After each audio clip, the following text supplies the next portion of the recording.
Assam BJP ने पहली बार जीता था पिछले बार, और इस बार का आंकड़ा आपके सामने है। 19 के रिजल्ट अभी तक रुझान सामने आए हैं। 126 में से 19 के रुझानों में 5 पर कांग्रेस पार्टी, 13 पर भारतीय जनता पार्टी आगे चल रही है अपने अपने गठबंधन के साथ। तमिलनाडु का आंकड़ा आपके सामने है। 234 में से 48 पर इस वक्त रुझान सामने आए हैं। एआईएडीएमके 11 पर, जबकि डीएमके स्टालिन की पार्टी यानी कि जो विपक्षी पार्टी है 36 पर अपनी बढ़त बनाए हुए है, और यही हमारा एग्जिट पोल भी बता रहा था। जबकि केरला के आंकड़े भी आपके सामने है, पुडुचेरी भी आप देख रहे हैं। 30 में से 6 के रुझान, एनडीए को 5। यही हमारा एग्जिट पोल का भी आंकड़ा था जो आज तक ने आप तक पहुंचाया था। अब सीधे अपराजिता सारंगी जी हमारे साथ भारतीय जनता पार्टी की नेता जुड़ चुके हैं, और शाकिर अली टीएमसी से हमारे साथ जुड़ चुके हैं। सबसे पहले अपराजिता जी, आपका विरोध करते हुए बीजेपी पीछे पीछे दौड़ लगा रही है, लेकिन अभी भी रुझानों में 4 सीटों से पीछे दिखाई दे रही है। 79 पर तृणमूल, 75 पर भारतीय जनता पार्टी। ऐसे में कैसे होगा अब की बार 200 पार? आप सबको मेरा नमस्कार। कर्मण्येवाधिकारस्ते मां फलेषु कदाचन। हम सब बीजेपी के कार्यकर्ता कर्म पर विश्वास करते हैं, और हमने लोगों के साथ मिलकर, पश्चिम बंगाल के लोगों के साथ मिलकर बहुत काम किया। लोगों के पास गए और लोगों को अपने ऊपर आस्था रखने को कहा, और मुझे लगता है इस बार जो रुझान है ये प्राथमिक रुझान है, अभी कुछ भी नहीं कहा जा सकता है, लेकिन जो रुझान है इससे स्पष्ट है कि आदरणीय प्रधानमंत्री मोदी जी के ऊपर पश्चिम बंगाल की जनता का आशीर्वाद रहेगा, और हमारे नेताओं ने, हम सब ने जो कहा है अब की बार 200 पार निश्चित तौर पर होगा। यह मैं विनम्रता के साथ, शाकिर अली साहब, उनका 200 पार हो जाएगा तो टीएमसी कहां पर रहेगी? अभी तक के रुझानों में 80 पर टीएमसी, 77 पर बीजेपी। चित्रा त्रिपाठी जी, और बड़ी खबर इस वक्त नंदीग्राम से बीजेपी के शुभेंदु अधिकारी आगे हो गए हैं, ममता बनर्जी पीछे हो गई हैं। नंदीग्राम से बीजेपी के शुभेंदु अधिकारी, जो ममता बनर्जी के ही सिपह सालार थे, वो फिलहाल आगे चल रहे हैं। और अपने आप में बेहद महत्वपूर्ण एक और आंकड़ा आपको बताते चले कि अगर मुख्यमंत्री अपनी सीट गंवाती हैं तो फिर सत्ता से भी वो बाहर हो सकते हैं। इस तरह की परिपाटी रही है। हालांकि तृणमूल कांग्रेस अभी भी अपनी लीड लगातार बनाए हुए बीजेपी के ऊपर, हालांकि 3 सीटों की ये लीड है, लेकिन टीएमसी 81 सीटों पर आगे चल रही है। जबकि नंदीग्राम सीट से इकलौती ये सीट जहां पर सबसे बड़ा मुकाबला इस वक्त चल रहा है, नंदीग्राम से बीजेपी के शुभेंदु अधिकारी, जो जय श्री राम का नारा बार बार लगा रहे थे, वो फिलहाल आगे चलते हुए। और शाकिर अली साहब, जय श्री राम कहीं बना देगा बीजेपी के काम नंदीग्राम में? अभी तक का आंकड़ा तो यही बता रहा है। चित्रा त्रिपाठी जी, मैं सबसे पहले रोहित भाई को, मैं ईश्वर से, रोहित भाई के लिए ईश्वर से प्रार्थना करता हूं कि उनकी आत्मा को शांति दे। और उसके बाद मैं अपनी वक्तव्य रखना चाहता हूं। देखिए, नंदीग्राम में घबराने की कोई जरूरत नहीं है। नंदीग्राम में ममता बनर्जी जीत रही हैं। और दूसरी बात है कि 2016 का जब आप एग्जिट पोल देखेंगे, एग्जिट पोल नहीं, जिस तरह से ये जो रुझान आया था 2016 का, तो उसमें जो है वो लेफ्ट और कांग्रेस का जो मोर्चा था, वो लोग भी बैलेट में बढ़त बनाए थे। तो ये बैलेट काउंटिंग है, इसमें घबराने की कोई जरूरत नहीं है। जब ईवीएम मशीन आएगा तो नंदीग्राम में दीदी भी जीतेगी, और बंगाल में तृणमूल कांग्रेस तीसरी बार के लिए सरकार बनाएगी। ये निश्चित है। ये पूरा हमारे बंगाल की जनता पर पूरी तरह से आस्था और भरोसा है कि हम लोग ही सरकार बनाएंगे, ये निश्चित है। देखिए, बीजेपी जो है पूरी तरह से लड़ाई के लिए तैयार नहीं हो पाई थी, और 150 के करीब तृणमूल कांग्रेस से आए हुए भारतीय जनता पार्टी को टिकट दिया था, जिसका खमियाजा थोड़ी देर में आप देखेंगे कि भारतीय जनता पार्टी को भुगतना पड़ेगा।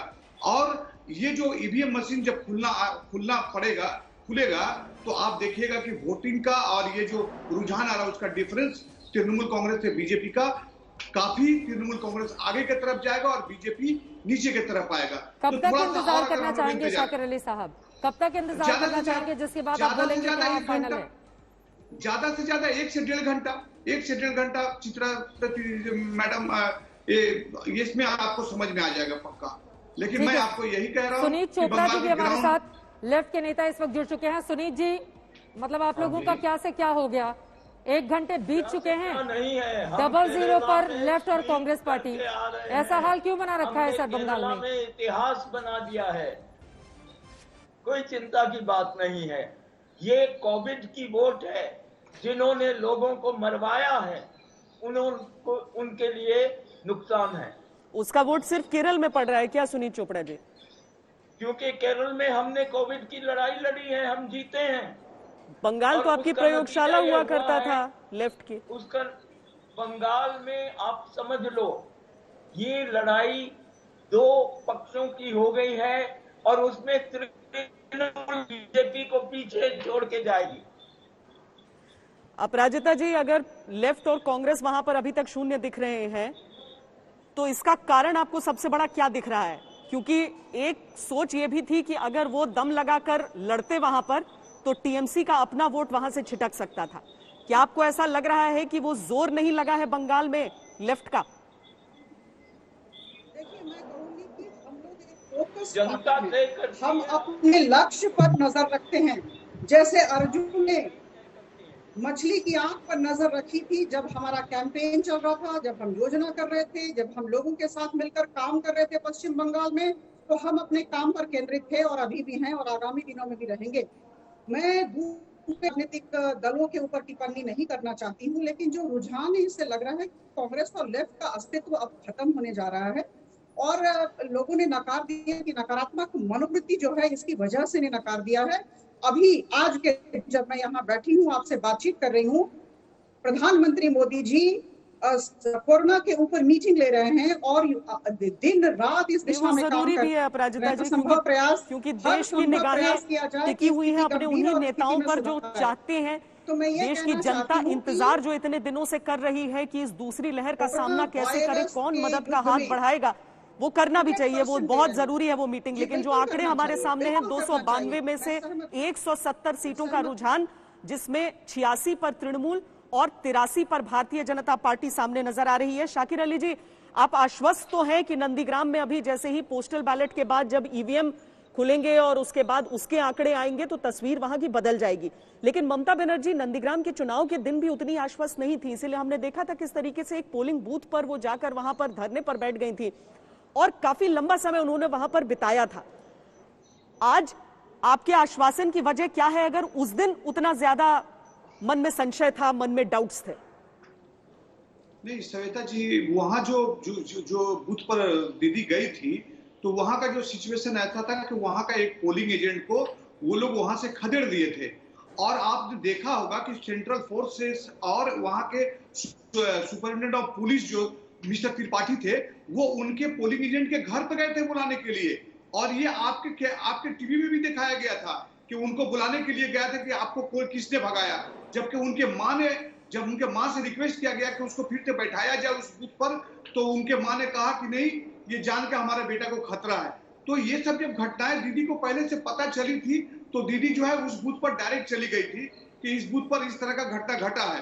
तो ये कोई चीज ढका छिपा नहीं है कि वो नंदीग्राम में शुभेंदु अधिकारी कुछ ही देर पहले शुभेंदु अधिकारी के काफिले पर भी नंदीग्राम में हमला हुआ था, उसी दिन की बात कर रही हूं मैं। उस दिन वहां हमला हुआ था जिसमें कुछ मीडिया कर्मी भी घायल हो गए थे। नहीं श्वेता जी, शुभेंदु अधिकारी पर बहुत सारे हमले हुए हैं, लेकिन उनके ऊपर वो लोग हमले किए हैं जो पुराने तृणमूल कांग्रेस थे और ऐसे भी कुछ लोग थे जो उनसे नाराज चल रहे थे, जो जिसके कारण से वो पार्टी छोड़ के गए, जिनके साथ में वो बहुत सारे लेन देन किए थे, वो लोग गुस्सा पर उनके ऊपर हमला किया। लेकिन तृणमूल कांग्रेस की तरफ से कोई उनके ऊपर पॉलिटिकल हमला एक भी नहीं हुआ है। चलिए, 88 और 86 दो सीटों का फासला रुझानों में इस समय नजर आ रहा है। 176 सीटों का की रुझान जो हमारे सामने है पश्चिम बंगाल के, और सारी राज्यों को अगर आप देखेंगे तो उसमें सबसे कठिन संघर्ष इसी एक राज्य में, सबसे कांटे की टक्कर इसी एक राज्य में पश्चिम बंगाल में इस समय नजर आ रही है। तृणमूल कांग्रेस 89 सीटों पर आगे, भारतीय जनता पार्टी 86 सीटों पर आगे, अन्य के भी खाते में अभी एक कैंडिडेट ऐसा है जो आगे चल रहा है, लेकिन 89-87 ये गजब का मुकाबला यहां पर चल रहा है जयंतु जी। और जो ये इक्का दुक्का सीटों का फासला रह गया है, ये रुझानों से धीरे धीरे, देखिए 177 सीटों पर अभी तक काउंटिंग जहां पर शुरू हुई है और जिसके रुझान हमारे सामने है, ये कांटे की टक्कर ही यहां पर बयान कर रहे हैं। लेकिन जिस तरह से पूरा चुनाव लड़ा गया था, जिस तरह से चुनाव लड़ने के दौरान दोनों पार्टियों की तरफ से एक दूसरे पर उंगलियां उठाई गई कि हमें वोट, हमारे समर्थकों को वोट नहीं डालने दिया जा रहा है, हमारे वोटरों को नहीं, कोई कहता था कि स्टेट मशीनरी का दुरुपयोग है, कोई कहता था कि सेंटर के फोर्सेस का दुरुपयोग है। उस सब के बीच आज का भी ये जो कठिन मुकाबला है, आज मतगणना के दिन के लिए भी सही संकेत नहीं दे रहा है। हाँ, देखिए श्वेता जी, आप तो नंदीग्राम भी गए थे, मैं भी गए थे, और नंदीग्राम में जब हम गए थे सबसे पहले एक चाय की दुकान में मैंने पूछा था कि ममता जी जीतेंगे या शुभेंदु। वो चाय के दुकान में मतलब जो शॉपकीपर मुझे पूछ रहे हैं कि आप ये सवाल कर रहे हैं कि कौन जीतेंगे। एक समय था जो ममता बनर्जी लड़ रहे हैं, आपको तो पूछना चाहिए था कितने मार्जिन से जीतेंगे। और ये नंदीग्राम है जो नंदीग्राम मूवमेंट किए थे, और आज आप पूछ रहे हैं कि शुभेंदु जीत सकता है या नहीं। इसका मतलब है कि पुराने जो चुनाव है और आज के जो माहौल है उसमें फर्क है। तो ये जब चाय के दुकान से मुझे फीडबैक मिला तो मुझे लगा कि ये नंदीग्राम जो है ये इतना आसान ममता जी के लिए भी नहीं है। अगर देखिए आज के दिन में अगर ध्रुवीकरण होती है हिंदू मुस्लिम vote bank, Nandigram part 1, Nandigram part 2 अगर डिवाइड हो जाए, लेकिन इसमें भी मेरा कैविएट है कि सिद्दीकी इंडियन सेकुलर फ्रंट अगर वह कैंडिडेट देते और मुस्लिम वोट को खींचते, और शुभेंदु जैसे बेगम ममता और ये जो जय श्री राम, ये जो लाइन पॉलिटिकल स्ट्रेटेजिकली जो लाइन लिए थे, वो कितना सफलता मिलता है उसके ऊपर ये आज के दिन शुभेंदु का जीत और पराजय ये निर्भर करता है। लेकिन श्वेता जी, मैं सिर्फ एक चीज कहना चाहूंगा कि अभी तक जो रुझान आया है उसमें हम लोग दिखा रहे हैं कांग्रेस एंड लेफ्ट, लेकिन ये तो गठबंधन था जिसमें एक मुस्लिम सिद्दीकी साहब और वैसी साहब का जो जॉइंट वेंचर अभी तक दिखाई नहीं दे रहा है कि उसका कोई सफलता हो रहा है। सर, कहा जा रहा था कि पीरजादा की पार्टी का 100 सीटों पर प्रभाव है, 30% के आसपास मुसलमान हैं, लेकिन यहाँ पर तो बिल्कुल भी सहयोग करते हुए पीरजादा जिन्होंने अपनी नई नवेली पार्टी बनाई थी वो कहीं भी दिखाई नहीं दे रहे हैं। ऐसे में बड़ा सवाल यह है कि मुसलमानों ने बढ़ चढ़कर, जैसा कि हमारे एग्जिट पोल में भी तकरीबन 75% के आसपास इशारा कर रहा था, वो ममता बनर्जी के पक्ष में वोट दिया है। इसके अलावा आपको ये भी बताते चले कि तृणमूल कांग्रेस आप देख पा रहे हैं 92 पर, और 92 पर बीजेपी टीएमसी दोनों की लीड हो चुकी है। 292 में से 185 के अब तक के आंकड़े सामने आए हैं। 93 पर इस समय टीएमसी और बीजेपी 92 पर आगे चल रही है। लेफ्ट पार्टी और कांग्रेस पार्टी का खाता भी नहीं खुला है।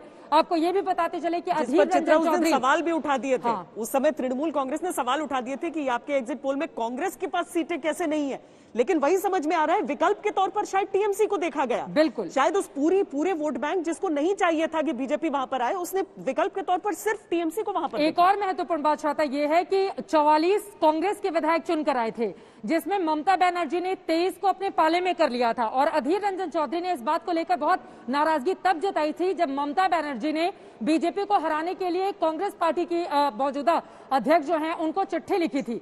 तो इस लिहाज से भी आप समझिए कि ये लड़ाई किस तरह की हो गई है। कांग्रेस पार्टी जिसने आजादी के बाद सबसे ज्यादा लंबे समय तक राज किया, उसके बाद 34 सालों तक लेफ्ट पार्टी का शासन रहा, लेकिन ये दोनों ही पार्टियां वहां पर अभी तक फिलहाल खाता खुल गया है, लेकिन खाता खुल गया है। हाँ। मैं लगता है बंगाल से थोड़ा अलग हट के विनोद जी मैं आपके पास इस चर्चा के लिए आना चाहूंगी, क्योंकि एक जो फ्लैश हम चला रहे हैं अलग अलग सीटों के जो रुझान है, केरल में पलक्कड़ से ई श्रीधरन इस समय आगे चलते हुए नजर आ रहे हैं।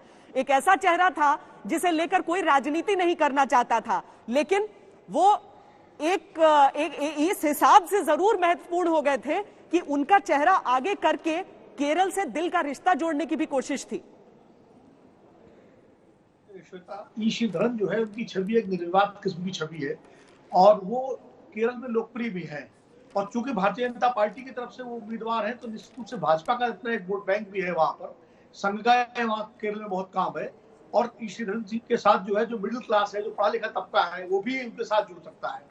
तो ऐसे में अगर वो आगे चल रहे हैं, हालांकि बहुत शुरुआती रुझान है, पता नहीं आगे नतीजा क्या होगा, हम आप कुछ नहीं कह सकते, लेकिन उनका आगे चलना ये एक संकेत है कि भारतीय जनता पार्टी की जो कोशिश है केरल में अपनी जगह बनाने की, अभी वो जीतने के लिए केरल में चुनाव नहीं लड़ रही है, वो अपनी जगह बनाने के चुनाव लड़ रही है। ई श्रीधरन उसका एक रास्ता। लेकिन विनोद जी 140 में से 113 सीटों पर बीजेपी ने अपने उम्मीदवार उतारे हैं, 1 सीटों पर उसने पिछली बार जीत दर्ज की थी, तो सिंबॉलिक ही सही। आपको क्या लग रहा है कि बीजेपी अपने एक के खाते से कितना आगे बढ़ पाएगी केरल में? क्योंकि हमें यह भी नहीं भूलना चाहिए कि वहां पर आरएसएस ने बहुत काम किया है और वहां जिस तरह से जो हत्याएं हो रही थी उसको लेकर भी बीजेपी आरएसएस के लोग बहुत ज्यादा अग्रेसिव रहे थे। तो क्या आपको लगता है कि एक से ये आंकड़ा कहां तक पहुंच सकता है केरला में भारतीय जनता पार्टी के लिए? नहीं, देखिए भारतीय जनता पार्टी का जो भी आंकड़ा पहुंचेगा मुझे लगता है वो नुकसान करेगा यूडीएफ को, क्योंकि जो भी लेफ्ट का वोट जो है वो उसके साथ इंटैक्ट है केरल में, लेकिन यूडीएफ का वोट जो है वो उसमें सेंध लगाने का काम भारतीय जनता पार्टी कर रही है और भारतीय जनता पार्टी की कोशिश भी वही है, क्योंकि जो मिडिल क्लास, अपर क्लास, खास करके जो नायनार वोट है उस पर जो है भारतीय जनता पार्टी की पूरी कोशिश है। और अगर जो कि उम्मीद है कि जिस तरह से चुनाव में उम्मीदवार उतारे, जिस तरह से वहां कैंपेनिंग की, अमित शाह ने वहां पर जाकर रहे और नड्डा जी ने काफी एग्रेसिव कैंपेनिंग की, तो वो उसको लेकर के मुझे लगता है केरल में भारतीय जनता पार्टी के सीटों का आंकड़ा बढ़ सकता है और जितना उसका आंकड़ा बढ़ेगा उसका नुकसान सीधे और बड़ी खबर इस वक्त की दे दे 100 के आंकड़े को तृणमूल कांग्रेस ने पश्चिम बंगाल में हासिल कर लिया है। आप देख पा रहे हैं तृणमूल कांग्रेस 101 सीटें और 93 पर भारतीय जनता पार्टी के शुरुआती रुझान में ये बड़ी बढ़त लगातार जारी है। अब तक 292 में से 197 के रुझान सामने आए हैं। फिलहाल थोड़ी ही देर में प्रधानमंत्री नरेंद्र मोदी की कोरोना पर अहम बैठक भी होने जा रही है। अपने आप में ये बैठक इसलिए महत्वपूर्ण होगी क्योंकि कोरोना संक्रमित मरीजों के आंकड़े और मरने वालों की तादाद हर रोज नए नए रिकॉर्ड बना रही है। ऐसे में एक्सपर्ट के साथ ये बैठक करेंगे जिसमें ऑक्सीजन की किल्लत, दवाओं की कमी पर श्वेता चर्चा की जाएगी। और अपने आप में बहुत महत्वपूर्ण, देखिए हम रिजल्ट की चर्चा यहाँ पर भले ही कर रहे हो क्योंकि बहुत जरूरी इसलिए हो जाता है, करोड़ों करोड़ ऐसी जनता है जिनके भाग्य का आज फैसला होगा, उनका भाग्य विधाता कौन बनेगा और कौन उन्हें वैक्सीन और हॉस्पिटल दवाइयां उपलब्ध कराएगा। ऐसे में कल जो 4 लाख के आसपास आंकड़े आए थे कोरोना संक्रमितों के 24 घंटे के, प्रधानमंत्री की ये बैठक बहुत अहम हो जाती है। बहुत अहम होगी। विशेषज्ञों के साथ ये बैठक वो करने वाले हैं सुबह 9:30 बजे, यानी अब से कुछ देर बाद ये बैठक जो वहां पर होगी, ऑक्सीजन की किल्लत और दवाओं की कमी पर यह चर्चा होने वाली है।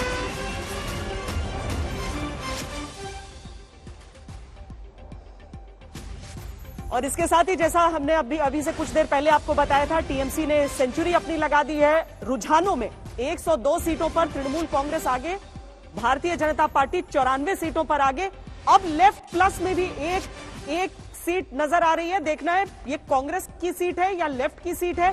और अन्य के पास अन्य 2 सीटों पर रुझान में आगे इस समय नजर आ रहा है। 199 सीटों का ये रुझान है, बस एक सीट और इसके साथ ही 200 का आंकड़ा हो जाएगा, क्योंकि दावों में हमेशा 200 पार की बात की जाती है। लेकिन अगर ऐसे बराबरी का मुकाबला चलेगा तो 200 पार कौन सी पार्टी और कैसे जा पाएगी, ये तो अभी दोनों खेमों में इस बात पर चर्चा शुरू हो चुकी होगी। लेकिन रुझान में टीएमसी ने 102 सीटों पर बढ़त अपनी बना ली है। भारतीय जनता पार्टी के सांसद अर्जुन सिंह हमारे साथ इस समय जुड़ चुके हैं। ये रुझानों में जो संकेत मिल रहे हैं अर्जुन जी, वो कितना विश्वास बढ़ा रहे हैं आपका, और आगे बढ़त का या फिर मुश्किलें? हमारे कोई मुश्किलें नहीं है। अभी जहां आ रही हैं ये रुझान, हमने पिछले 2019 का से जहां रुझान थी, जहां हम जीते थे, उससे अलग हटकर ये रुझानें हमें सपोर्ट कर रही है। दूसरी बात, मैं आपकी बात सुन रहा था कि आपने कहा कि मुस्लिम वोट या विरोधी जो वोट है बीजेपी का, वो एक मुश्त जा रहा है टीएमसी के, लेकिन शायद कहीं ना कहीं कुछ कंफ्यूजन हो रहा है। जैसे सूजापुर, हसन, मालदा की, मुर्शिदाबाद की बाघमुंडी, ये सब सीटों पर लेफ्ट जो संयुक्त मोर्चा की सीटें हैं, वहाँ इनको पहले रुझान में बढ़त मिल रही। तो ये बहुत ज्यादा अर्ली होगा हम किसी भी विचार को प्रकट करने में। हमें विश्वास है कि हमारा जो आंकड़ा था, हम जो चाहते थे, वो आंकड़ा हम निश्चित रूप से हम सरकार की तरफ जा रहे हैं। और ये जो रुझानें आई हैं, ये रुझानें हमें एक्स्ट्रा मिल रही हैं। जो हमारा परंपरागत जो सीट था, वहाँ के अभी रुझानें आ नहीं। एक और सवाल, आपके बेटे खुद चुनावी मैदान में है, पवन सिंह जी भाटपारा से, उनको लेकर अब तक का क्या है आंकलन आपका? जीत रहे हैं? नहीं, वो तो जीतेंगे ही। वो तो हमारा परंपरागत सीट है, आज से नहीं बरसों से। उस सीट के लिए कोई बहुत ज्यादा मुझे सोचना भी नहीं है, चिंता भी नहीं है। हम पूरे बंगाल के बारे में आपसे यही बताएंगे कि हम अच्छे मजबूती के रूप में हम आगे बढ़े। ममता बनर्जी के जो चुनावी रणनीतिकार प्रशांत किशोर, उन्होंने दावा किया था कि आप लोग 100 सीटों के अंदर सिमट जाएंगे, लेकिन फिलहाल उनका दावा गलत साबित होता हुआ दिखाई दे रहा है, क्योंकि 96 के आसपास बीजेपी पहुंच चुकी है और यकीनन इसको क्रॉस करेगी। लेकिन क्या 147 जो बहुमत का आंकड़ा है, वो भी बीजेपी छू पाएगी, वो भी तब जब लगातार शुरू से ही तृणमूल कांग्रेस आपके ऊपर बढ़त बनाए हुए है, कम सीटों के मार्जिन से ही सही। ममता बनर्जी खुद पीछे चल रही है। पहले दौर की गिनती में 1500 वोट से आगे हैं, माफ कीजिएगा, हम इस माफी के साथ ये सवाल आपके सामने रखना चाहते हैं। लेकिन फिर भी अगर ममता बनर्जी वहां पर पीछे चल रही हैं, जो कि 2007 में नंदीग्राम से ही उन्होंने जो अपनी बड़ी जगह बनाई थी नंदीग्राम आंदोलन के बाद, तो ये यकीनन टीएमसी के लिए बहुत चिंता का सबब हो सकता है। और ये परिपाटी अगर चलती रही, ममता बनर्जी क्या नंदीग्राम से चुनाव हार जाएंगी, इस बात को लेकर वहां पर कयास भी लगातार लग रहे थे। टीएमसी से कौन हमारे साथ जल्दी से बताइएगा, लेकिन उसके पहले अर्जुन जी आपकी प्रतिक्रिया। 1500 का ये आंकड़ा है, ममता बनर्जी पीछे चल रही है, आपको लग रहा है शुभेंदु अधिकारी जीत जाएंगे नंदीग्राम? देखिए, शुभेंदु अधिकारी जी जरूर जीत रहे हैं और ये चुनाव के दिन ही फैसला हो चुका था कि ममता बनर्जी 2 घंटा अगर किसी बूथ में बैठती हैं तो ये निश्चित तौर पर ये साबित करता है कि ममता बनर्जी का हताशा उस दिन साबित हो गया था और उस बूथ पर पहुंची थी जहां बीजेपी के लोग वोट दे रहे थे। बीजेपी का गांव, वो वोट का परसेंटेज रोकना चाहती थी, इसीलिए उस जगह पर वहां पहुंची। लेकिन नंदीग्राम की जनता जो है एकदम बीजेपी के पक्ष में है, शुभेंदु अधिकारी के पक्ष में है। ठीक है, मैं लौटूंगी आपके पास। शाकिर अली साहब, ममता बनर्जी तकरीबन 1500 वोटों से पीछे चल रही हैं नंदीग्राम में, और दावा बीजेपी का यह है कि नंदीग्राम तो हार जाएंगी ममता दीदी और साथ ही सत्ता भी गंवाएंगी पश्चिम बंगाल की। क्या कहेंगे इस पर आप? देखिए, ये तो 2-3 घंटा में सब क्लियर हो जाएगा, लेकिन मैं पहले ही से आपको बता रहा हूं कि नंदीग्राम का जिस फाइट जो दिखाया जा रहा है, तो ये नंदीग्राम में अगर दीदी नहीं जाती तो नंदीग्राम इतना बड़ा आज इशू नहीं बनता। लेकिन दीदी नंदीग्राम में गई वहां पर फाइट करने के लिए, तो वो आज बहुत इंपॉर्टेंट सीट हो गया है। लेकिन 1500 जो है वहां पर जो भी सरकारी आमला है, वो लोग तृणमूल कांग्रेस को वोट नहीं दिए हैं और पिछले बार भी नहीं दिए थे और इस बार भी नहीं दिए हैं। सरकारी अमला का वोट जो है टीएमसी के खिलाफ में जाता है, जो वाम फ्रंट से भी जीत के भी आए थे तो भी खिलाफ गया था और आज भी खिलाफ जा रहा। हम लोग इस चीज की पूरी तरह से उम्मीद लगा के बैठे हुए हैं। बार लेकिन शुभेंदु अधिकारी जीते थे ना वहां से टीएमसी से? नहीं, मैं पूरे ऑल ओवर बंगाल की बात करूं, पार्टिकुलर हम उस जगह की बात नहीं कर रहा हूं। सुबह मैं सरकारी आमला से हम लोग ये उम्मीद लगा के बैठे हैं कि पोस्टल बैलेट में हम लोग ये हारेंगे, बहुत सारे सीट पर हम लोग पोस्टल बैलेट में हारेंगे। लेकिन बाकी जब मशीन खुलना चालू होगा तो हम लोग बढ़त बनाएंगे। तो पोस्टल बैलेट से अगर आप पहले ही हार मान चुके हैं, तो ये जो बीजेपी के ऊपर लीड है वो 98 पर, आप पिछले बार हम लोग 2000 नहीं हार मान देखिए, 2011 में हम लोग पोस्टल बैलेट में हारे हैं, 2016 में हारे हैं, 2019 में पोस्टल बैलेट में हारे हैं, 2021 में भी हम लोग पोस्टल बैलेट में पीछे जाएंगे। हम तो बोल रहे हैं, जो ऑन रिकॉर्ड है ये। शाकिर अली जी, एक चीज मैं समझना चाहती हूँ आपसे, जो सभी दर्शकों को लग रहा होगा, क्योंकि ममता बनर्जी जिस आंदोलन की भूमि से निकली, नंदीग्राम ही नहीं, सिंगूर की भी बात मैं करती हूँ। सिंगूर में भी आपके साथ वही हुआ कि टीएमसी के वहां से आपके कैंडिडेट चले गए। हालांकि ममता बनर्जी वहां जब प्रचार के लिए टीएमसी की गई तो उन्होंने उस कैंडिडेट की तारीफ की ताकि शुभेंदु अधिकारी को समकक्ष न खड़ा होने का मौका मिले। लेकिन टीएमसी के जो लोग आपको छोड़कर गए हैं और सामने चुनौती दे, सिंगूर में भी बीजेपी आगे चल रही है और नंदीग्राम में भी बीजेपी आगे चल रही है, आंदोलन की उस समूची भूमि से जहां से ममता बनर्जी खड़ी हुई थी। लेकिन देखिए, अभी हम मानते हैं इस बात के लिए आगे पीछे चलना, ये तो रुझान में तो आता ही आगे पीछे चलना, लेकिन ये फाइनल रिजल्ट नहीं है। और बीजेपी ट्रिपल डिजिट में आ गई है, 100 सीटें, रुझानों में ही सही 100 सीटें। तो आपके वो जो चुनावी रणनीतिकार हैं उनका दावा फिर तो गलत साबित हुआ। बीजेपी 100 सीटों मतलब 99 पर उन्होंने कहा था वो रुक जाएगी, और अभी 211 के ही रुझान आए हैं और 100 सीटों पर बीजेपी ने लीड ले ली है।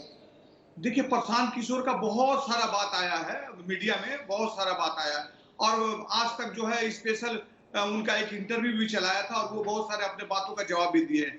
लेकिन ये 3 डिजिट 2 डिजिट जो आएगा कि नहीं आएगा, ये जवाब प्रशांत किशोर देंगे, क्योंकि ये उनका कहना है, वो किस हिसाब से कहे थे। लेकिन एक चीज तो पक्का है कि हम लोग ये लड़ाई को हम लोग बहुत जबरदस्त तरीका से लिया था कि नेट टू नेट फाइट होगा। इस चीज की कल्पना हम लोग पहले से करके बैठे थे और हम लोग इस चीज की तैयारी भी कर बैठे थे कि हम लोग का लड़ाई नेट टू नेट होगा बीजेपी से। हम लोग का लड़ाई है इस बीच में। चलिए, ये जो alliance पोस्टल है, बैलेट alliance को लेकर कहीं आप नहीं। कह रहे हैं कि पिछली बार भी यही देखने के लिए। संजय जी, मैं पोस्टल बैलेट्स की बात आपसे समझना चाहूंगी। इस बार संख्या बहुत ज्यादा उसकी है, लेकिन आमतौर पर क्या पोस्टल बैलेट्स को लेकर हम एक निश्चित तौर का रुझान देखते हैं जिसका जिक्र शाकिर अली जी कर रहे हैं? देखिए, पोस्टल बैलेट जो हम बार बार जिस बात का जिक्र कर रहे हैं, पोस्टल बैलेट इस बार बहुत ज्यादा है, बहुत देर तक काउंटिंग चलेगी पोस्टल बैलेट की। अभी तो बहुत ही शुरुआती रुझान है। लेकिन जिस बात का जिक्र किया जा रहा है, पोस्टल बैलेट कौन से लोग जात देते हैं? वैसे लोग जो सरकारी कर्मचारी हैं, जो तमाम तरह की सरकारी ड्यूटी में लगे होते हैं, जो चुनाव की ड्यूटी में हैं, जो अलग अलग तरह के सरकारी ड्यूटीज में लगे हैं। सरकार की जो नीतियां होती है, आमतौर पर बहुत सारे लोगों की उसकी नाराजगी होती है। आप कभी भी किसी नीति से बड़ी संख्या में लोग खुश नजर नहीं आते। तो ये जरूर है कि आमतौर पर पोस्टल बैलेट में ऐसी पार्टी पीछे दिखाई पड़ती है जो सरकार में होती है। जो पार्टी विपक्ष में होती है वो पोस्टल बैलेट पे थोड़ा आगे दिखाई पड़ती है। आमूमन ये ट्रेंड रहता है, कहीं कहीं अपवाद हो सकता है, लेकिन आमूमन ट्रेंड यही होगा, जिस पार्टी की सरकार होगी वो पोस्टल बैलेट की गिनती में पीछे दिखाई पड़ती है। अर्जुन सिंह जी, ऐसी क्या वजह रही कि जो सबसे मजबूत सिपहसालार माने गए ममता बनर्जी के, वो चुनावों से पहले, चाहे 2019 से पहले की बात हो या फिर अब 2021 से पहले की बात हो, ममता बनर्जी के सिपहसालार उनको छोड़कर जाते रहे? आप तो साथ रहे, इसलिए आप बेहतर बता सकते हैं। तो शाकिर अली जी के बात से ही आपको समझ में आ गया होगा, क्योंकि ममता बनर्जी के शासन में हालांकि इस बात का भी कोई माने नहीं रखता है बोलने का, लेकिन ममता बनर्जी दिखाने के लिए बहुत खास सिपहसालार के रूप में हम लोग की गिनती होती थी। लेकिन सही मानों में जब से भतीजा का एंट्री हुआ, बंगाल की राजनीतिक समीकरण को भतीजे ने एक्सटॉर्शन में बदल दिया और लोकल में जो समस्याएं आती थी, इसका जब हम लोग विरोध करते थे तो हमारे लोगों को, जो लोग विरोध करते थे, जो अच्छे लोग थे, उनको पुलिस से अरेस्ट करवा दिया जाता था, झूठे मामले में गिरफ्तार करवाया जाता। ये जो एक शासन तंत्र का निर्माण जो बंगाल में सीपीएम में भी इतना ज्यादा नहीं था, जो इन्होंने इसको इजाद किया था, और ये इजाद से ही बहुत सारे लोग अलग हुए। हम हैं, शुभेंदु अधिकारी जी हैं, और सारे लोग, राजीव बनर्जी से लेकर शिवभद्र दत्तों से लेकर बहुत सारे लोग अलग हुए। और निश्चित रूप से आप देखिएगा कि जनता ने इसको समर्थन किया है, अगर समर्थन नहीं किया रहता, अभी कुछ लोग बोल रहे थे कि सरकारी लोग जो है वो सरकार के खिलाफ ही वोट देते हैं। क्यों सरकार के खिलाफ बोलते हैं? अगर सरकार की नीति अपने जो कर्मचारियों को सही नहीं रख सकता है, 5.5 लाख वैकेंसी पड़ी हुई है बंगाल में, अपने लोगों का 6 पे कमीशन, उनका पैसा नहीं मिलता है, डीए नहीं मिलता है, तो जिस सरकार में डीए देखने की क्षमता नहीं है, वो सरकार के कर्मचारी कैसे खुश हो? और सरकार के कर्मचारी जो होते हैं वो एक सरकार का स्पोक्समैन के टाइप से उनको देखा जाता है कि सरकारी कर्मचारी अगर खुश नहीं है तो जनता कैसे खुश हो? क्योंकि सारा काम तो भले ही कोई मुख्यमंत्री बन जाए, कोई मंत्री बन जाए, काम तो अमला ही करते हैं। हालांकि उसी पोस्टल बैलेट में से एक बहुत बड़ा धड़ा जो है वो तृणमूल कांग्रेस को भी वोट कर रहा है इस समय। देखिए 109 और 107, 109 और 107, 220 का जो रुझान हमारे सामने है, उसमें तृणमूल कांग्रेस 109 सीटों पर आगे इस समय। हालांकि उनका आंकड़ा आप माइनस में देखेंगे और भारतीय जनता पार्टी उतनी ही सीटों की गणना के हिसाब से 106 पर आगे। यानी भारतीय जनता पार्टी जो भी हासिल करेगी यहाँ पर उसके लिए बढ़त होगी। एक ऐसी पार्टी के लिए जो पिछले विधानसभा चुनावों में केवल 3 विधायक अपना भेज पाई थी पश्चिम बंगाल विधानसभा में। वही हम 3 से आज 103 पर जा रहे हैं या 4 पर जा रहे हैं, जो भी अभी तक ध्यान आया हो। सर अर्जुन जी, आपकी वो बात तो सही है, लेकिन बीजेपी का भी टीएमसी करण नहीं हो गया है सिंगूर से। जब सिंगूर के मौजूदा विधानसभा के जो विधायक थे, जब टीएमसी ने 90 साल की उम्र का हवाला देते हुए उनको टिकट नहीं दिया तो बीजेपी ने कहा मेरे पास आइए तुरंत टिकट पाइए। उन्होंने सेम वैसा किया। नंदीग्राम से भी वही शुभेंदु अधिकारी टीएमसी से बीजेपी में आए, टीएमसी से आप खुद भी टीएमसी से बीजेपी में आए। बीजेपी का ओरिजिन तो दिखता ही नहीं है या बहुत कम दिखता है। तो क्या ये माना जा सकता है कि अगर बीजेपी अपनी लीड को बढ़ा पाने में कामयाब रहती है तो टीएमसी से जो बड़े चेहरे बीजेपी में शामिल हुए हैं उनके मुख्यमंत्री बनने के भी चांसेस हैं? आप हैं रेस में अर्जुन जी? देखिए, मैं इस तरह के रेस पर विश्वास नहीं करता हूँ। ये मैं जिस पार्टी में था पहले और जिस पार्टी में मैं आया, ये अलग कल्चर है, अलग इसका सिस्टम है, अलग आइडियोलॉजी है, अलग चिंता भावना है। वहाँ वन मैन आर्मी है, यहाँ सामूहिक। तो इस तरह की बातों पर मैं कोई कमेंट्स करना उचित नहीं है मेरे लिए। मैं पार्टी के कार्यकर्ता के नाते जो भी मुझे काम करना था 2 साल में मैंने मेहनत किया। जल्दी से अपने दर्शकों को मैं जानकारी दे देती हूँ। देखिए, बीते 1.5 घंटे से लगातार वोटों की काउंटिंग चल रही है और इस वक्त की बड़ी खबर आपको देते हैं। पश्चिम बंगाल में 292 में से 224 के रुझान सामने आए हैं, जिसमें 111 पर तृणमूल और भारतीय जनता पार्टी उससे 2 सीटें पीछे 109 सीटों पर अपनी लीड बनाए हुए है। इस वक्त की सबसे बड़ी खबर पश्चिम बंगाल से सामने आई है। 112 पर टीएमसी, बीजेपी 109 पर और लेफ्ट कांग्रेस पार्टी यहां पर 2 पर आगे चल रही है। जबकि आप असम पे अगर नजर डालेंगे तो बीजेपी 40 पर अपने गठबंधन के साथ आगे बढ़ी है, कांग्रेस पार्टी 28 पर आगे बढ़ रही है। दूसरी तरफ तमिलनाडु का आंकड़ा, जैसा कि एग्जिट पोल ने भी दिखाया था, डीएमके प्लस 46 पर और एआईएडीएमके जो अम्मा की सत्तारूढ़ पार्टी है वो फिलहाल 23 सीटों पर आगे चल रही है। पुडुचेरी में आप देख पा रहे हैं एनडीए 7 पर, जबकि यूपीए 3 सीटों पर। फरवरी में ही वहां पर कांग्रेस पार्टी का शासन खत्म होकर फिर उसके बाद राष्ट्रपति शासन वहां पर लगाया गया था। आपको बता दें, केंद्र शासित ये प्रदेश और केरला इसके अलावा महत्वपूर्ण हो जाता है, जहां पर मौजूदा सत्ताधारी पार्टी 52 सीटों पर आगे बढ़ती हुई चली जा रही है। और ये आंकड़े जो पश्चिम बंगाल के आप देख रहे हैं, 110 भारतीय जनता पार्टी, 112 पर तृणमूल कांग्रेस, ये आंकड़ा अपने आप में बेहद महत्वपूर्ण। और एग्जिट पोल, आज तक का एग्जिट पोल भी यही कह रहा था कि कांटे की टक्कर होगी। ऐसे में 147 का आंकड़ा, वो कौन सी पार्टी होगी इन दोनों में से जो छू पाएगी? जो बहुमत का आंकड़ा है 292 में से, ये महत्वपूर्ण हो जाता है। मनोज तिवारी इस वक्त हमारे साथ सांसद बीजेपी के जुड़ चुके हैं। मनोज तिवारी के पास हम चलेंगे। संबित पात्रा जी इस वक्त हमारे साथ आगे हैं, उनका हम सीधे रुख कर लेते हैं। संबित पात्रा जी, 113 पर तृणमूल कांग्रेस और 110 पर भारतीय जनता पार्टी, 3 सीटें आप पीछे हैं। क्या इस बढ़त को आगे बढ़ाकर 147 जो बहुमत का आंकड़ा है वो पा पाएगी बीजेपी? लग रहा है ऐसा?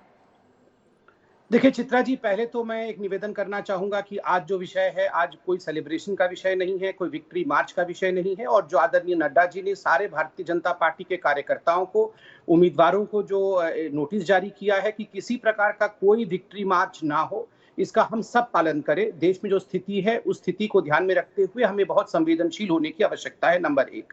नंबर 2, अब काउंटिंग पे आते हुए मैं कहना चाहूंगा, और इसको बहुत ही अलग तरीके से मैं कहना चाहूंगा। आप देखिए, अभी तो ये रुझान है, ये कंसोलिडेट होने में वक्त लगेगा, मगर 2 लोगों की नौकरी जाते हुए दिख रही है। अभी मैं जो देख रहा हूँ बंगाल में, प्रशांत किशोर की तो नौकरी चली गई, क्योंकि प्रशांत किशोर ने कहा था कि डबल डिजिट क्रॉस नहीं करेगी भारतीय जनता पार्टी। अगर Bharatiya Janata party double digit cross कर लेगी तो मैं अपने पेशे को छोड़ दूंगा। तो अभी जो मैं देख रहा हूं आज तक के स्क्रीन पे, कहीं ना कहीं प्रशांत किशोर तो गए हैं। और नीचे जो ब्रेकिंग न्यूज चल रहा है उसके हिसाब से नंदीग्राम में भी ममता बनर्जी जाते हुए दिख रही हैं। तो कहीं ना कहीं जो 2 दिग्गज थे बंगाल के, प्रशांत किशोर एंड ममता बनर्जी, दोनों जाते हुए नजर आ रहे हैं। कांटे की टक्कर है। संबित, प्रशांत किशोर तो वो तो खुद से अपनी मर्जी से इस्तीफा देंगे ना, उनकी नौकरी जाएगी नहीं। उन्होंने तो खुद ये पेशकश कर दी थी, क्योंकि उन्होंने एक बात पहले कही थी संवाद में, और दूसरी बार जब क्लैरिफिकेशन उन्होंने दिया तो कहा कि 100 के पार भारतीय जनता पार्टी कम से कम नहीं जाएगी। लेकिन क्या आप सिर्फ संतुष्ट हो जाएंगे 100 के पार जाके? क्योंकि अगर ये 115, 109 अभी बहुत शुरुआती रुझान है, लेकिन अगर कुछ ऐसा ही रह गया आंकड़ा तो आप लोग संतुष्ट हो जाएंगे, जबकि आपका भी लक्ष्य था 200 पार। देखिए श्वेता जी, मैं इतना कहना चाहूंगा, मैंने आरंभ में ही कहा ये अभी शुरुआती रुझान है, इसलिए थोड़े पेशेंस की आवश्यकता है। कहीं ना कहीं 12, साढ़े 12, 1 बजे के आसपास ये जो रुझान हमें दिख रहे हैं ये कंसोलिडेट होना आरंभ होगा, तब जाके हम बता पाएंगे कि वास्तविक परिस्थिति क्या है। मगर श्वेता जी, मैं सुबह से ही देख रहा हूं, आप लोगों ने बिल्कुल इससे पहले अर्जुन जी से जो चर्चा भी की, सबसे बड़ी बात जो आप दोनों ने बताया कि कहां से ये सफर भारतीय जनता पार्टी का बंगाल में शुरू हुआ था। याद करिए, वही श्वेता जी थी, वही चित्रा जी, वही अंजना जी के साथ में बैठ के 2016 में डिबेट कर रहा था। बंगाल के चुनाव के नतीजे जब आ रहे थे, हम कहीं नहीं, हमारे को केवल 10% वोट शेयर मिला था और केवल 3 सीटें हमें मिली थी। उससे पहले 2011 में, उस समय भी हमें केवल 4% वोट शेयर मिला था। 4% से 10%, 10% से आज हम लगभग 50% की ओर बढ़ते हुए, ये अपने आप में एक बहुत बड़ा कदम है। और मुझे लगता है ये एक वेव चुनाव है। जिस चुनाव में खुद जो नाविक, जो मुख्य नाविक होता है, नहीं, चूंकि आपने भी उसी जिक्र से शुरू किया था, कोरोना की बात से शुरू किया था कि सभी बीजेपी के कार्यकर्ता को कहा गया है कि किसी भी तरीके से जश्न या जुलूस न निकालें, चाहे नतीजे जो भी आते हैं। लेकिन देश में कोरोना के मामले हम एक बार दिखा दें अपने दर्शकों को, 3,92,488 24 घंटे में कोरोना से 3,689 लोगों की मृत्यु हुई है। ये एक ऐसी महामारी है जिससे सबको मिलकर संघर्ष करना है इस समय। लेकिन कुछ आंकड़े कम हुए हैं कल से कोरोना के।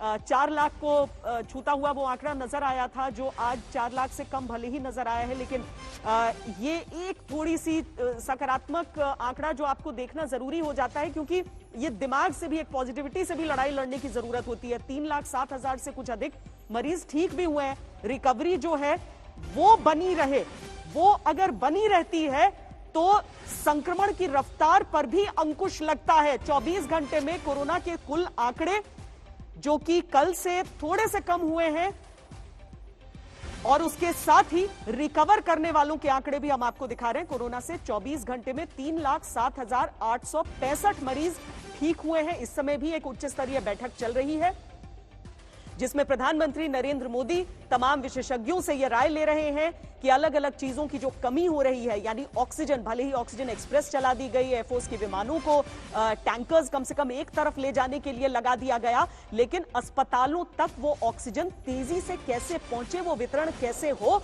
ताकि लोगों को सांसों के लिए अस्पतालों में संघर्ष न करना पड़े। वो दौर भी हमने देख लिया है जब एक एक ऑक्सीजन सिलेंडर पर 3-3 मरीजों को बारी बारी से अस्पताल के बाहर ही समय काटना पड़ रहा था। ये अप्रत्याशित समय है, ये बहुत ही मुश्किल संघर्ष है। 33,49,644 एक्टिव केस इस समय हिंदुस्तान में है, जिसमें से नए केस 3,92,488 हैं। ठीक होने वाले 3,07,000 से कुछ ऊपर लोग, और 24 घंटे में कोरोना से मृत्यु 3,689 लोगों। और ऐसे में श्वेता, एक चीज और बहुत महत्वपूर्ण हो जाती है, ये तमाम राजनीतिक दलों को भी समझना होगा। कोरोना के हालांकि ठीक होने वालों की तादाद में बीते 24 घंटों में सुधार जरूर देखा गया है, लेकिन राजनीतिक दलों से पूरा का पूरा देश हाथ जोड़कर यही निवेदन कर रहा है कि अपनी जो राजनीतिक प्रतिद्वंदिता है उसको पीछे रखकर, कदम से कदम मिलाकर आगे बढ़कर कम से कम ये जो मौत का आंकड़ा है इसको खत्म कीजिए। क्योंकि ऑक्सीजन की कमी की वजह से, दवाइयों की किल्लत के कारण, रेमडेसिविर इंजेक्शन के कारण अगर किसी भी मरीज की मौत होती है तो यकीनन इससे ज्यादा शर्मनाक इस देश के लिए, हम सब के लिए कुछ हो नहीं सकता है। राजधानी दिल्ली में कल एक बार फिर से बत्रा हॉस्पिटल में हम सब ने देखा किस तरह से ऑक्सीजन की किल्लत के कारण मरीजों ने दम तोड़ा। अलग अलग हिस्सों से लगातार इस तरह की खबरें सामने आ रही हैं जो बहुत ज्यादा मन को विचलित और परेशान करने वाली हैं। और इसीलिए प्रधानमंत्री नरेंद्र मोदी के नेतृत्व में इस समय जो बैठक चल रही है वो अपने आप में काफी ज्यादा महत्वपूर्ण हो जाती है, क्योंकि ये जो रिजल्ट सामने आ रहे हैं, देखिए एक तरफ चूंकि करोड़ों की बड़ी आबादी जिसने कोरोना के संकट काल में भी अपने घरों से बाहर निकलकर वोट किया है, वो अपना भाग्य विधाता चुन रही है। आज रिजल्ट सामने आएंगे तो उसके जरिए यह तय हो जाएगा कि किस मुख्यमंत्री के जरिए वो अच्छी स्वास्थ्य सुविधाएं चाहती है। वो चाहती है कि उसका वैक्सीनेशन हो, वो चाहती है कि उसको अच्छे हॉस्पिटल मिले जहां पर कतारों में लंबी लंबी लाइनें लगाकर उसको अपनों के लिए भटकना नहीं पड़े, और बेबस गिड़गिड़ाते हुए लोगों की तस्वीरें जब देश के अलग अलग हिस्सों से, वो कोई भी राज्य उठाकर देख लीजिए, किसी भी पार्टी का उठाकर देख लीजिए, जब वो तस्वीरें सामने आती है तो वो मन को बहुत परेशान करती हैं और ये सवाल खड़े करती हैं कि कहां से कहां आ गए हैं हम, इसको क्या रोका नहीं जा सकता था, क्या चुनाव बाद में। बहुत सारे ऐसे सवाल हैं जिनको लेकर आगे विश्लेषण होगा। लेकिन संबित जी, चूंकि कोरोना से ही आपने शुरुआत की थी तो इसी पर सबसे पहले आते हुए मुझे लगता है कि मौजूदा वक्त इस बात का भी है कि कदम से कदम मिलाकर, चाहे वो सत्ताधारी हो या विपक्षी पार्टियां हो, आगे बढ़े ताकि कोरोना संक्रमितों के आंकड़े को कम किया जा सके और ऑक्सीजन को लेकर जो मारामारी मची हुई है पूरे देश में उसको तत्काल बिना किसी बाधा के उसकी आपूर्ति सुनिश्चित की जा सके। संबित पात्रा। नहीं चित्रा जी, आप बिल्कुल ठीक कह रही हैं, और आपने जो अभी आंकड़े भी दिखाए और श्वेता जी ने भी कहा कि इन आंकड़ों में कहीं ना कहीं एक डिप आया है, एक कमी आई है, ये अपने आप में बहुत कुछ कहता है और मुझे लगता है कि एक अच्छी खबर भी है। और रिकवरी रेट भी आपने देखा कि 85% से ऊपर का रिकवरी रेट है। मुझे लगता है अगर इसी प्रकार की रिकवरी रेट रही तो हम जल्दी ही कोरोना को हरा पाएंगे। और आप बिल्कुल सही कह रहे हैं, राज्य हो या केंद्र सरकार हो, कहीं भी मनभेद ना हो, कहीं भी मतभेद ना हो, सब मिलके कंधे से कंधे मिलाकर आगे बढ़ें और एक अच्छे प्रशासन के साथ, अच्छे शासन के साथ लोगों को किस प्रकार वो स्वस्थ रहें उसकी चिंता करें। देखिए, जहां तक चुनावी नतीजों का सवाल है, मैंने राज्य को लेकर तो कहा बंगाल में किस प्रकार की स्थिति है, मगर एक बात जो आज मैं कहना चाहूंगा, राष्ट्र की परिस्थिति को देखते हुए 5 राज्यों में जो नतीजे आ रहे हैं, तीनों किसान बिल को लेकर काफी लंबे समय तक राजनीति हुई। अभी भी कुछ किसान बंधु जो है वो बॉर्डर्स पे बैठे हुए हैं, बॉर्डर्स अभी भी जाम हैं, वो हट भी नहीं रहे हैं, कोरोना परिस्थिति के बावजूद भी नहीं हट रहे हैं। मैं कहूंगा ये किसान बिल के लिए एंडोर्समेंट है। जिस किसान बिल को लेकर काफी राजनीति हुई थी, उस किसान बिल को एंडोर्समेंट है, क्योंकि किसी भी प्रदेश में अमूमन अधिकांश जो पॉपुलेशन होता है वो किसानों की होती है। ठीक उसी प्रकार बंगाल में भी आप देख रहे थे, एक बड़ा तादाद किसानों का था। यहाँ से किसान नेता गए थे बंगाल में टिकैत साहब ने भी उसमें रैली इत्यादि किया था। उसके बावजूद अगर जिस प्रकार के रुझान को भी बात करनी पड़ेगी कि चुनावी रैलियों में उतनी भीड़ बुलाने की क्या जरूरत है, अगर किसानों के मुद्दे को आप उठाएंगे संबित पात्रा तो नहीं, किसानों के मुद्दे उतना ही लागू होता है। कोरोना को बढ़ाने का काम तो ऐसा लग रहा है सभी ने किया। मैं रैली का विषय उठा नहीं रहा हूं, मैं कोरोना के मुद्दे से नहीं जोड़ा है आपने उसे। आपने ये कहा है कि बंगाल के जो किसान हैं उनके भी मैंडेट को हमें देखना होगा। बिल्कुल, आप इस हिसाब से कह रहे हैं। पर संबित ये समझाइए कि फिर हमें तमिलनाडु के किसानों के हित की बात क्यों नहीं समझनी होगी? हो सकता है उन्होंने इसी के खिलाफ वोट दे दिया हो वहां पे। नहीं, ठीक बात है, मैं इसका जवाब देता हूं। देखिए, हम शुरू से ही जहां तक भारतीय जनता पार्टी का सवाल है, भारतीय जनता पार्टी ने मेंटेन किया था कि बंगाल में हम सरकार बनाएंगे, आसाम में हम सरकार बनाएंगे, पुडुचेरी में हम सरकार बनाएंगे। जहां तक केरल और तमिलनाडु का सवाल है, वहां हम अपने वोट प्रतिशत को बढ़ाने के लिए निरंतर प्रयास करेंगे, क्योंकि आपने शुरू से ही इन दोनों राज्यों की राजनीति को देखा है। वहां की राजनीतिक विचारधारा जो है वो कुछ अलग प्रकार की विचारधारा है, और हम जिसको अंग्रेजी में कहते हैं we are still searching for the right ground there. वहां हम अपनी ग्राउंड तैयार कर रहे हैं, जो आज से 4-5 वर्ष पहले बंगाल में कर रहे थे। बंगाल में हमारी उपस्थिति नगण्य थी, हमने वहां मेहनत किया, और आज 2016 के बाद आज हम बंगाल में प्रवेश कर पाए हैं, सरकार बनाने की ओर बढ़ रहे हैं। ठीक उसी प्रकार केरल और तमिलनाडु में प्रवेश हुआ है। अगली बार जब वहां विधानसभा के चुनाव होंगे तो वहां आप देखिएगा भारतीय जनता पार्टी अपने मेहनत के बल पर वहां पर भी करिश्मा करके दिखाएगी। मगर ये किसानों के आप इस विश्लेषण से सहमत हैं या आपको ये कन्वीनियंस लग रहा है? संबित जी एक बहुत ही मजे हुए और मेरे पसंदीदा प्रवक्ता है भारतीय जनता पार्टी के, और शब्दों से वो खेलना जानते हैं, बहुत बढ़िया तरीके से विश्लेषण करते हैं। तो वो अपनी पार्टी का रुख रख रहे हैं, लेकिन ये किसानों पर रेफरेंडम बंगाल में हो रहा है ये मैं नहीं मानता। बंगाल की लड़ाई एक अलग तरीके से लड़ी जा रही थी, और बंगाल की लड़ाई ये 6 साल से लड़ रहे हैं, जब ये किसानों का मुद्दा नहीं था तब से। तो ये एक अलग बात है। इनका जो दूसरा पक्ष है, जो दूसरा इनका भाग था, वो इन्होंने बहुत सही तरीके से बोला कि अभी हमारे राडार पे असम और बंगाल था जिसमें वो लड़ रहे हैं। बिल्कुल ठीक बात है। लेकिन मैं 2 बातें कहना चाहूंगा श्वेता, मैं इतनी देर से बहस सुन रहा हूँ।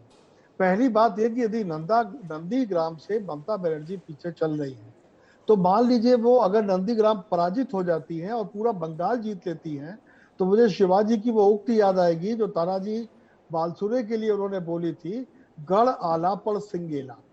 तो जो एक प्रतीकात्मक लड़ाई थी वो हार जाएगी यदि ऐसा होता है। मैं ये नहीं कह रहा ऐसा होने जा रहा है, यदि ऐसा होता है। दूसरी बात, बंगाल एक बहुत स्पष्ट संदेश दे रहा है। उसके संदेश 2 हैं। एक, वामपंथ और कांग्रेस को अब राष्ट्रीय स्तर पर समझना और संभलना होगा। यदि नहीं संभले तो ये उनके आखिरी चुनावों में एक चुनाव होगा। दूसरी बात, भारतीय जनता पार्टी ने अपने वितान का विस्तार कर लिया है, तो 2024 की लड़ाई सिर्फ गंगा यमुना और वेस्ट के जो कुछ प्रांत है, गंगा यमुना के दोआब और वेस्ट के प्रांतों की लड़ाई नहीं होगी। ये लड़ाई अब एक राष्ट्रीय लड़ाई बीजेपी लड़ने जा रही है। तो ये 3 चीजें यदि हम मिला दें तो मुझे लगता है कि आज का बंगाल का चुनाव, बंगाल के रिजल्ट मुझे लगभग वही सनसनी दे रहे हैं जब मैं कक्षा 11 में पढ़ता था और 1977 में चुनाव परिणाम आ रहे थे। हमारा पूरा घर रेडियो लेकर बैठा हुआ था कि क्या होने जा रहा है, और तब हमने सुना था कि इंदिरा गांधी रायबरेली से चुनाव हार गई है। तो ये एक अलग तरह की सनसनी इस चुनाव ने क्रिएट कर दी है, और ये चुनाव यकीनन इतना बड़ा मील का पत्थर साबित होने जा रहे हैं श्वेता, जिसका अंदाज आज बहुत कम लोग लगा पा रहे हैं। श्वेता। सुनील चोपड़ा जी, केरल के नतीजे तो बहुत अच्छे लेफ्ट के लिए आ रहे हैं। पहली बार अगर जो हमारे एग्जिट पोल में भी दिखा था कि अगर ये रिपीट करते हैं या फिर 100 के आंकड़ों, अभी तक 99 पर गणना चल रही है, और उसमें जो लीड मिली हुई है अभी तक एलडीएफ को, वो कम से कम संकेत वही दे रही है एग्जिट पोल की।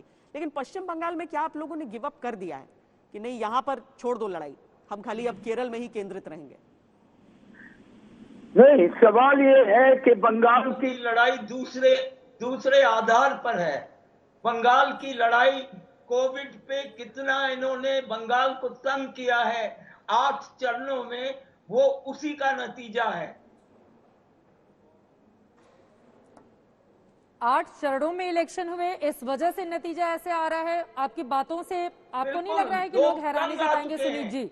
और हैरानी तो इस बात पर भी होती है कि उसी कांग्रेस के साथ केरला में सर आप टकराव की स्थिति में होते हैं और उसी कांग्रेस का हाथ पकड़कर पश्चिम बंगाल में लड़ने चले जाते हैं। और हम ही सरकार बनाएंगे केरला में, हम ही सरकार बनाएंगे, मैं आपको बता रहा हूँ। केरला का वहां तो सब साफ ही है, वहां तो आप ही सरकार बनाएंगे। मैं तो आपसे यही पूछ रही हूँ कि जो केरला में आप लोग आगे चल रहे हैं, सब एग्जिट पोल ने भी कहा था कि एलडीएफ पिनरई विजयन ने जो काम किया है सबने देखा है और मैंडेट है उस पर जो आपका गढ़ था, ओरिजिनल गढ़ था पश्चिम बंगाल, उस पर तो आप टिप्पणी करने से भी बच रहे हैं। असम में भी वही है।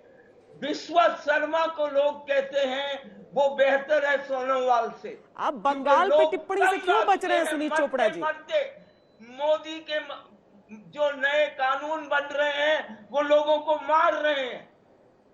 350 से ज्यादा किसान मर चुका है दिल्ली के बॉर्डर पे। आप अभी भी पश्चिम बंगाल पर कमेंट से बच रहे हैं? मैं कह रहा हूं पश्चिम बंगाल में तृणमूल जीतेगी, मैंने पहले कह दिया था। इसीलिए आपने एक लड़ाई छोड़ दी वहां पर? मुझे मालूम है, क्योंकि जो बीजेपी को अच्छी तरह हरा सकेगा उसने अपने वोट समेट लिए हैं। जयंत घोषाल जी, आपने कब देखा है कि एक पॉलिटिकल पार्टी एक वोट बैंक की तरह व्यवहार कर रही हो? बिल्कुल। देखिए, पश्चिम बंगाल में आप सीपीएम के बारे में चर्चा कर रहे हैं। पश्चिम बंगाल में ये जो एग्जिट पोल देख रहा हूं, उसमें कम से कम ये पता चल रहा है कि जो विकल्प है वो भाजपा हो गया है और वो जो स्पेस है वो तृणमूल के स्पेस भी है। और ये जो लेफ्ट का 34 इयर्स का रूल, हम तो सोच नहीं सकते हैं कि आज के दिन में सीपीएम वो जो स्पेस है जो खो दिया, वो अभी भी उसको फिर से रेलिवेंस जो है वो नहीं कर पाया। अभी देखिए, पूरी दुनिया में जब पूंजीवाद के खिलाफ लड़ाई फिर से शुरू हो रहा है, सोशलिज्म का रेलिवेंस हम लोग चर्चा कर रहे हैं कि कैसे कैपिटलिज्म सोशलिज्म को अडॉप्ट कर रहे हैं, उस समय पश्चिम बंगाल में अभी तक जो इस बार सिर्फ एक पॉजिटिव साइड है सीपीएम में, कुछ नई पीढ़ी के लीडर्स इमर्ज किए हैं। तो चुनाव नहीं जीत सकते हैं, लेकिन कम से कम कम्युनिस्ट पार्टी में कभी हमने नहीं देखा कि 24 साल का 25 साल के बच्चे चुनाव लड़ रहे हैं, लेकिन इस बार वो हुआ है। That is a positive side. वो सुनीत जी नहीं बोल रहे हैं, मैं बोल रहा हूं। लेकिन अभी तक पश्चिम बंगाल के आम जनता भाजपा को विकल्प मान रहे हैं और कम्युनिस्ट को अभी तक नहीं सोच पा रहे हैं कि ये विकल्प हो सकता है। ये कितना बड़ी, मतलब लेफ्ट के लिए कितनी बड़ी डिजास्टर है। और भाजपा जो भी चुनाव का नतीजा हो, आज के दिन में जैसे संबित जी ने बहुत अच्छे तरीके से विश्लेषण किए हैं, मैं 100% एग्री हूं कि बीजेपी कहां से कहां पहुंचे हैं। मान लीजिए बीजेपी मैं आर्गुमेंट से ऑपोजिशन पार्टी बन गए, फिर भी इस समय जो संख्या दिखा रहे हैं और उस समय भाजपा का कहां 3 एमएलए था, वहां से भाजपा का परसेंटेज अब कहां चला गया, और भाजपा का जो रेलिवेंस है और भाजपा को जो भविष्य के जो राजनीति पश्चिम बंगाल में ये जो हो गया है, इसको कम्युनिस्ट के लिए, कांग्रेस के लिए इसको फिर से वापस लाना, ये कितनी बड़ी समस्या है। ये शायद सुमित जी समझते हैं लेकिन नहीं बोल पा रहे हैं। वो जानते हैं, सब हमसे ज्यादा भी जानते हैं कम्युनिस्ट पार्टी के सिचुएशन।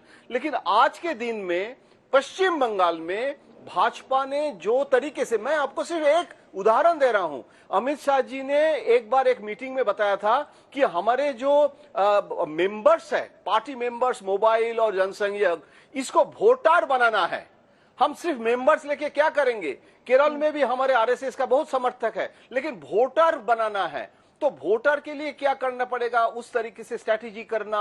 और एंटी इनकम्बेंसी जो है, भ्रष्टाचार से लेके तोलाबाजी लेके, प्रधानमंत्री जी बांग्ला में जो बात कर रहे हैं, फर्स्ट रैली में प्रधानमंत्री जी का बांग्ला, मैं बंगाली हूं, एक्सेंट समझता हूं और मेरा हिंदी एक्सेंट खराब है, लेकिन बांग्ला तो बोल सकता हूं। प्रधानमंत्री जी का फर्स्ट रैली में जो बांग्ला एक्सेंट, और लास्ट रैली में बांग्ला एक्सेंट और बांग्ला जितने भाषा का प्रयोग, वो मलयाली भाषा सीखे नहीं है, वहां जाके इंग्लिश में भाषण दिया है। इससे तो पता चल जाता है कि प्रायोरिटी क्या है। ये कौन सी बांग्ला है? नहीं, वो उनके बांग्ला की बात कर रहे थे, उनके नारों की बात नहीं कर रहे थे। नहीं, शाकिर अली जी, नहीं, संबित आपके पास अभी आते हैं। शाकिर अली जी, काफी देर से उनको जोड़ा नहीं है इसमें चर्चा में। शाकिर अली जी, क्या ममता बनर्जी बहुत अकेली पड़ी? हालांकि अभी भी लीड आपका ही है, अभी भी तृणमूल कांग्रेस ही 129 सीटों पर आगे है और बीजेपी 121 पर। यह बहुत अनकंफर्टेबल मार्जिन है, लेकिन क्या इन चुनावों के दौरान, प्रचार के दौरान ममता बनर्जी अकेली पड़ी थी? श्वेता जी, मैं यहाँ पर एक बात बहुत ही आश्चर्यजनक ये रुझान जो देख रहा हूं, जो शुरू से रुझान हो रहा है, और जयंतो घोषाल साहब बहुत ही अच्छी बातें की, लेकिन एक चीज पर हम बहुत आश्चर्य है कि जयंतो दा एक चीज पर वो क्यों नहीं नजर दे रहे हैं। क्योंकि संबित पात्रा जी थोड़ा देर पहले वो फार्मर का भी बात उठाए थे, तो फार्मर का जो लीडिंग है वो कम्युनिस्ट है दिल्ली बॉर्डर पर, और यहाँ पर जो सामने का जो रुझान आया है, 34 साल यहाँ वामफ्रंट की गवर्नमेंट थी बंगाल में, और सबसे ज्यादा बंगाल में आज भी अगर स्ट्रॉन्ग है तो वामफ्रंट की कर्मचारी यूनियन सबसे स्ट्रॉन्ग है, जो स्टाफ अमला जो है वो लोग सबसे स्ट्रॉन्ग है। लेकिन आज रुझान में हम देख रहे हैं कि 2 से 3 सीट वामफ्रंट पा रहे हैं और बीजेपी 120। तो हमारे कहने का मतलब है कि ये जो कर्मचारी लोग जो है, जो वामफ्रंट के संगठन इतने स्ट्रॉन्ग है, उनका वोट किधर गया? एक तरफ दिल्ली बॉर्डर पर लड़ाई हमको दिख रहा है, कम्युनिस्ट का लीडिंग, लेकिन यहाँ जो कम्युनिस्ट के जो कर्मचारी यूनियन का जो वोट है वो 120 बीजेपी को पहुंचाने में मदद किया कि नहीं, इस पर हमको थोड़ा सा आश्चर्यजनक और थोड़ा सा संदेह हो रहा है कि उनको तो 3 नहीं होना चाहिए, क्योंकि स्टार्टिंग रुझान में कम से कम वो पैरेलल होते। हमको आश्चर्य लग रहा है। चिंता क्यों कर रहे हैं? आपको अपनी चिंता करनी चाहिए कि 211 से आप लोग कहां पर आकर ठहरे हैं 129, हालांकि 255 के हैं। अगर इसको बढ़ा भी ले तो भी बीजेपी 120 के पास पहुंच चुकी है। तो आपको लेफ्ट और कांग्रेस की ज्यादा चिंता हो रही है? नहीं, लेफ्ट मैं वोट किधर, ये पोस्टल बैलेट किधर स्विंग कर रहा है, इस पर चर्चा करना बहुत ही, क्योंकि ये बात समझ में आना चाहिए कि कौन किसके साथ में है। एक दूसरी चीज है कि जब भारतीय जनता पार्टी बंगाल में उतरी थी लड़ने के लिए, तो देखिए उनके साथ में इलेक्शन कमीशन था। क्यों ममता बनर्जी अकेली पड़ गई? जो आपने ये सवाल किया, ममता बनर्जी अकेली इसलिए पड़ गई कि आपको दिख रहा है कि वो अकेले है, और उसके साथ में आपने प्रशांत किशोर को संबित पात्रा जी ने जोड़ा। तो ठीक है, वो तो बीजेपी के साथ में भी ये थे, प्रशांत किशोर जी थे, कांग्रेस के भी साथ में पंजाब में है, और तमिलनाडु में भी स्टालिन के साथ में है। लेकिन हमारे कहने का मतलब है कि बीजेपी के साथ में बंगाल में कौन कौन चुनाव करने के लिए उतरे थे। आज इतना सबसे ज्यादा भारतीय बंगाल का चुनाव हाईलाइटेड क्यों था? देखिए, बंगाल में सीबीआई, ईडी और जितने भी agency, central force, election commission, सब के सब चुनाव कराने के लिए बंगाल में उतरे थे। आज तो रिजल्ट की बारी है, रिजल्ट पे बात करते हैं। और अगर टीएमसी इस तरह से लूज कर रही है बीजेपी के सामने, तो कहां पर कमी रह गई? आप इसकी चिंता ज्यादा करेंगे तो बेहतर होगा। हालांकि अभी शुरुआती वक्त है सर। बीजेपी और टीएमसी जिस तरह से आगे बढ़ रहे हैं, आखिरी मोमेंट तक ये बताना मुश्किल होगा कि कौन सी पार्टी वहां पर सत्ता में काबिज होने के लिए जा रही है, इसलिए हमें इंतजार करना होगा। लेकिन चूंकि आपने बीजेपी को लेकर सवाल खड़े कर दिए, इसलिए संबित पात्रा, आपका रिएक्शन। जल्दी से आप हाथ भी उठा रहे थे, बताइए संबित। देखिए चित्रा जी, चूंकि मेरा लास्ट कमेंट है, उसके बाद मुझे जाना है। मैं बहुत संक्षेप में बताना चाहूंगा, ये जो बंगाल के चुनाव आ रहे हैं, नतीजे आ रहे हैं, जो भी नतीजे होने वाले हैं, एक बहुत बड़ा रिफ्लेक्शन इसका 2024 के लोकसभा चुनाव पे रहने वाला है। ठीक उसी प्रकार जिस प्रकार 2016 के उत्तर प्रदेश के चुनाव के जो रिफ्लेक्शंस थे वो 2019 के लोकसभा के चुनाव पे थे। एक तरह से बंगाल जो है the last bastions of the opposition, जिसको अंग्रेजी में कहते हैं, द लास्ट ऑफ द मोहिकन्स। क्योंकि आप देखेंगे ये जो 17 लीडर खड़े होते थे हाथ पकड़कर कि हम मोदी के खिलाफ उतर आएंगे, इनमें अगर कोई धुरी बनी हुई थी अभी तक तो वो ममता बनर्जी थी। नंदीग्राम से ममता बनर्जी का पीछे होना, बंगाल कहीं ना कहीं टीएमसी के हाथों से निकल जाना, ये अपने आप में, जिसको कहते हैं अंग्रेजी में the fulcrum is lost. Opposition का जो फल्क्रम था, जिसके आसपास ऑपोजिशन घूमती थी, वो खत्म हो रहा है। एक बड़ा विषय यह हुआ है कि वायनाड से रहे एमपी राहुल गांधी, बीजेपी 116 पर अभी तक का आंकड़ा रुझानों का। मैं तो बोल रहा हूं ये तो हम इंतजार करेंगे, मगर 116 136 भी अपने आप में बहुत बड़ी दास्तां बयां करती है।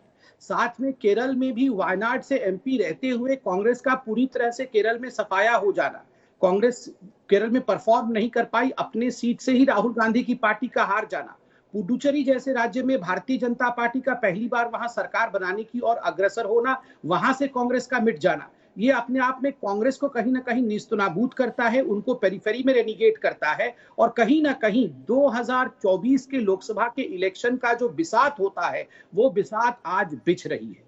सर, लेकिन 2024 के इलेक्शन के बिसात में ये जो कोरोना काल चल रहा है ना, इसमें अच्छा काम किसने किया, जनता इसका भी ध्यान रखेगी संबित पात्रा जी। और यकीनन देखिए, मैं इसमें 10 सेकंड में अंत करता हूं। चित्रा जी, बिल्कुल आपने सही कहा।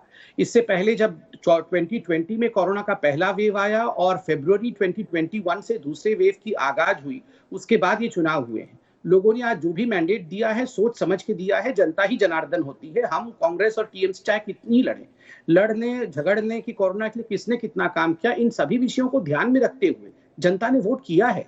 मैं जानता हूं कि आज परिस्थिति अच्छी नहीं है, मैं जानता हूं लोग परेशान हैं, मगर फिर भी जो भी स्थिति है इन सबको ध्यान में रखते हुए कौन सी सरकार कितना कर सकती है, इसके मद्देनजर लोगों ने वोट दिया है। ऐसा नहीं है कि लोगों ने ये सब ध्यान में नहीं रखा है। बंगाल में 29 तक इलेक्शन चल रहा है, जब ये वेव अपने चरम पर था तब भी इलेक्शन चल रहे थे।